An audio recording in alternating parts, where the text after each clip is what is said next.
Aujourd'hui, on parle de l'intérim à la mobilisation et on fait encore un suivi sur le cannabis.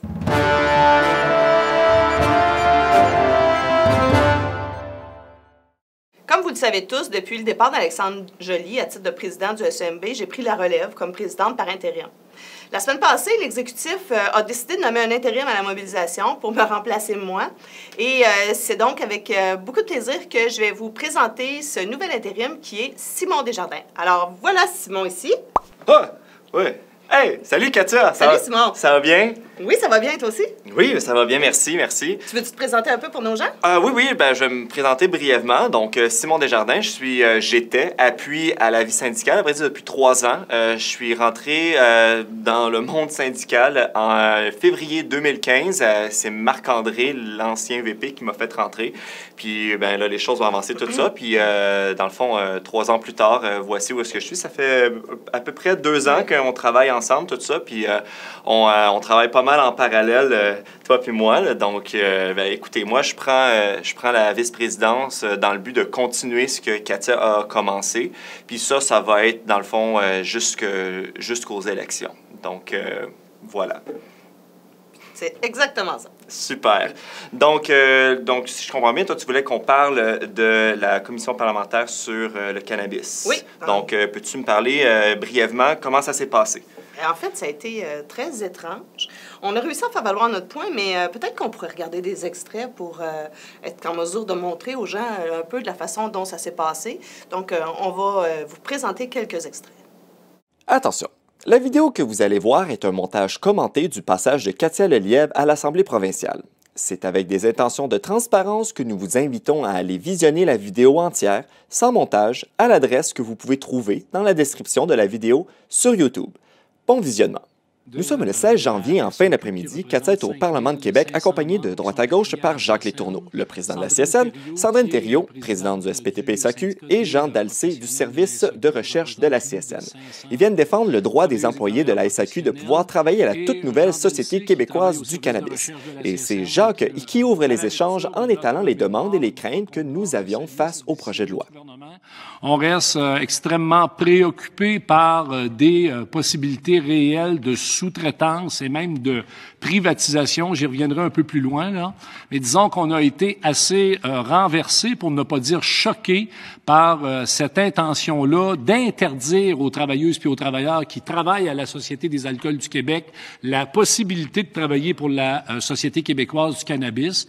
Ce à quoi la ministre Lucie Charlebois répond de manière appropriée. Parce que vos propos sont tellement, honnêtement, virulents que ça me tente de l'être aussi. Ou pas. Peut-être un peu excessif, vous me direz, mais j'ai eu vent que les interventions précédentes de d'autres organisations auraient influencé l'état d'âme de la ministre. Donc, laissons-lui une petite chance. C'est pas le sens que j'ai normalement. Et je dois vous dire que la SAQ, c'est une entreprise qui fait des profits. C'est pas ce qui est souhaité avec la Société québécoise du cannabis. Bon, cette affirmation ne fait pas notre bonheur, mais Katia et Jacques ont quelques mots à ajouter là-dessus. Ah, non pas Katia, mais Katia. J'en conviens, mais le mandat de la SAQ a évolué avec le temps, si vous me permettez.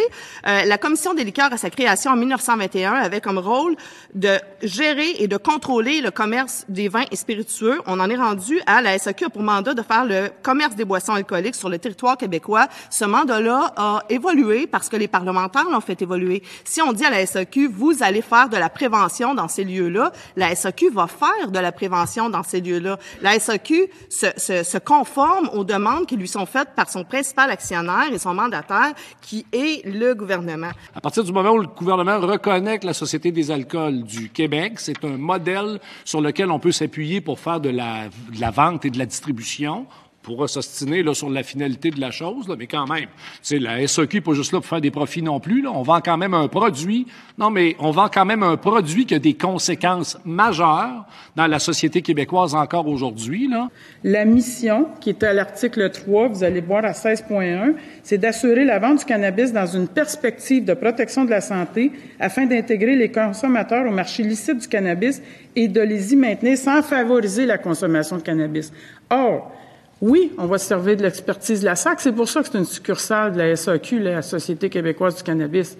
Mais ne prétendons pas que les buts et objectifs des deux entreprises sont les mêmes. S'en est suivi un discours de la ministre aux saveurs de condescendance. Savez-vous quoi? Je demeure à côté de l'Ontario. Connaissez-vous ça, LCBO? Sûrement. Bon. De vieux concepts expliqués et démantelés 1000 fois. Dans mon comté, qui vont à LCBO puis qui me disent que le vin est pas mal moins cher. Je leur laisse ça. C'est pas ma prérogative. D'honorable patriotisme. Si j'ai une chance de l'acheter au Québec, j'achète mes affaires au Québec, même si c'est un peu plus cher. Ça, c'est mon choix à moi. De courage. Il y a beaucoup de gens qui nous parlent des sociétés d'État, puis tout le monde a peur d'en parler, mais moi, je vais le dire dans le micro. D'impertinence. Il y a beaucoup de gens qui nous parlent des sociétés d'État et qui nous disent qu'il y a des coûts faramineux dans les sociétés d'État et que parfois, elles sont non productives. Je dis pas que c'est le cas de la SAC. Je dis pas que c'est le cas de d'autres sociétés d'État. De réalisme. Je l'ai entendu de mes oreilles. C'est pas sorti d'un chapeau. Avec d'occasionnels déboussolements. Il faut pas... En tout cas, je vous ai entendu parler du projet de loi. Il y a juste la dernière phrase qui était positive. Là, le tout sur une finale perçante. Au fait que...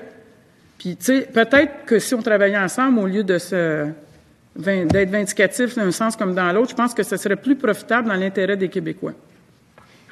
Je vous laisse parler.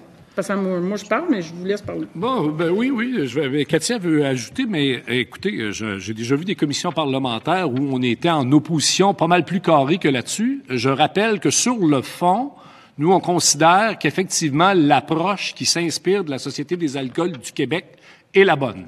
Cela dit, on s'inquiète de 3 éléments. Vous nous avez entendu.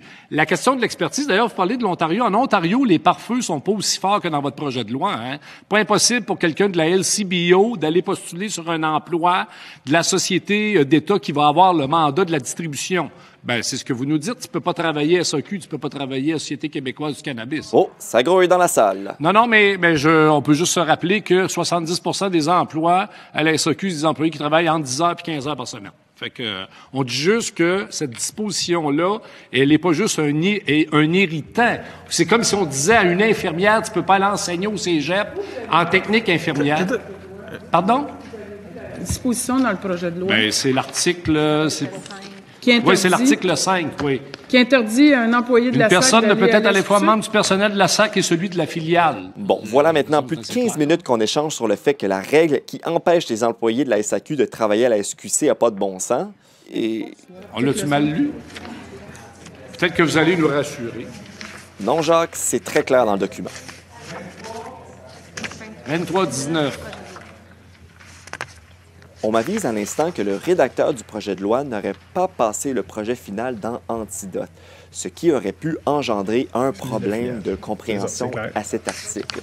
C'est une théorie et on est en train de vérifier. Emploi une personne qui a été déclarée coupable d'une invention. Ça, c'est 23, oui. Oui. Autrement. Ce long silence est, on va se le dire, un peu embarrassant.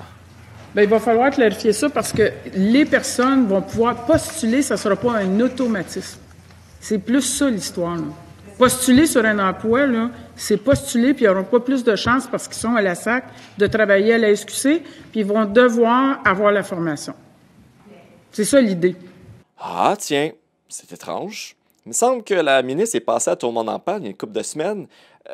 Si ma mémoire ne me fait pas défaut, il me semble que c'est pas exactement ce qu'elle affirmait.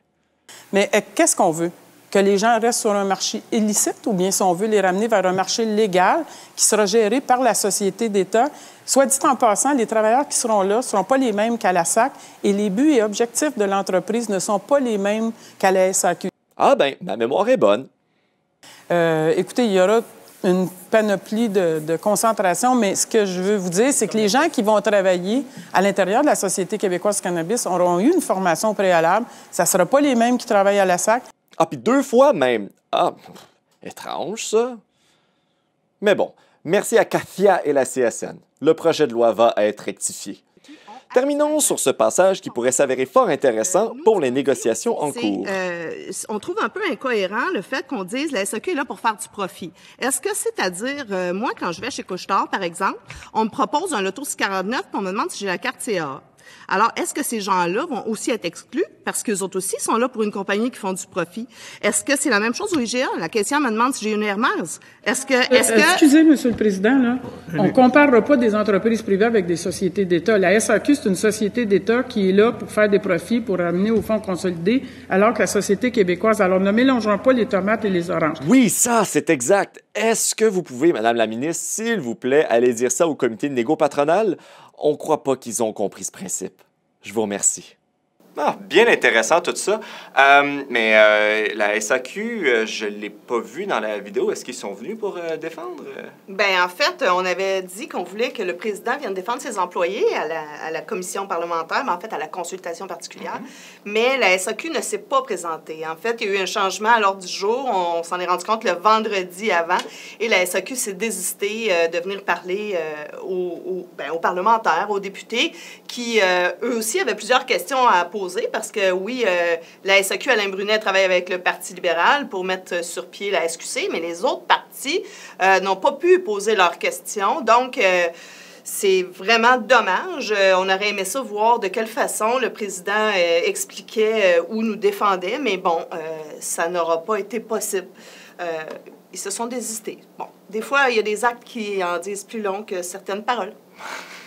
C'est bien dit, ça. Mais en tout cas, bien dommage. Moi, j'aurais aimé bien ça le voir là. Je veux dire, impliquer directement, bon, peu importe, hein. Je veux dire, tu l'as bien dit, hein. Mais bon, donc, je pense que ça fait le tour aujourd'hui de la capsule, tout ça. Donc, écoutez, restez à l'affût pour la prochaine capsule vidéo. Puis, on vous souhaite une très bonne journée, mais une bonne semaine. Bye-bye.